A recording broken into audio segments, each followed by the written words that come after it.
Hello, welcome back to Sax Wizard, the channel dedicated to helping you become a better sax player. Today I'm going to show you a couple of really cool little tricks that you can incorporate into your playing. They only take a few minutes to learn and they sound really cool once you've mastered them. They just add that nice little extra bit of interest to your solos. But be warned, less is more when it comes to these tricks. So try and incorporate them sparingly and tastefully.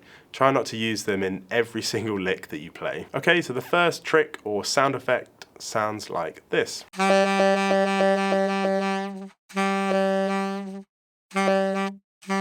Start by playing just a normal A. Press your first and second finger of your left hand down on the B and A keys.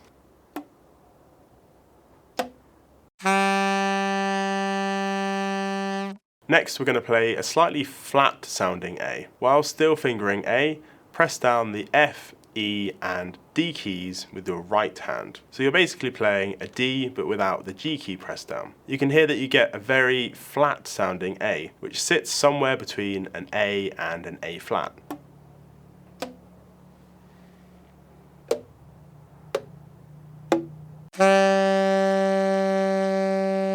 When you press and release those three keys with your right hand at the same time, you get this sort of wah-wah effect, which sounds super cool. And this is because we're alternating between a normal A and a slightly flat A.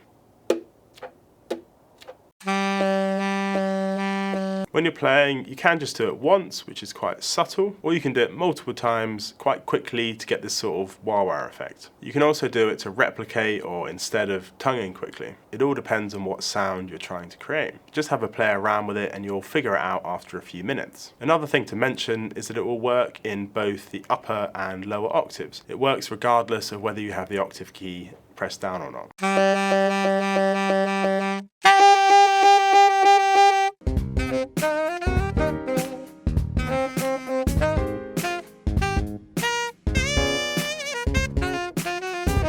Okay, so we've covered the first trick. The next trick I'm going to show you is kind of similar, but it revolves around playing a D instead of an A. But it's the same idea of alternating between a normal in-tune note and a slightly flattened version of the same note. Start by playing a middle D, so B, A, G, F, E and D keys, plus the octave key.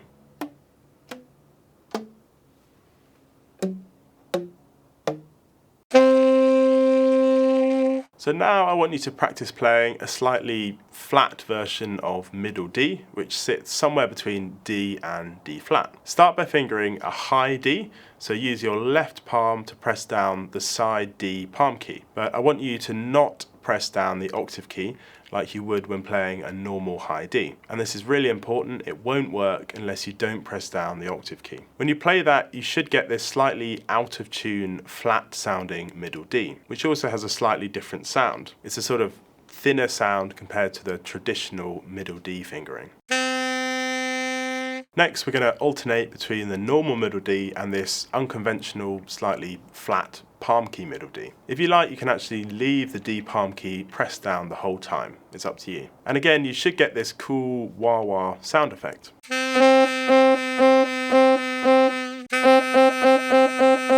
Similar to the A, you can just play it once for quite a subtle effect, or you can repeat it lots of times for more of a wah-wah sound.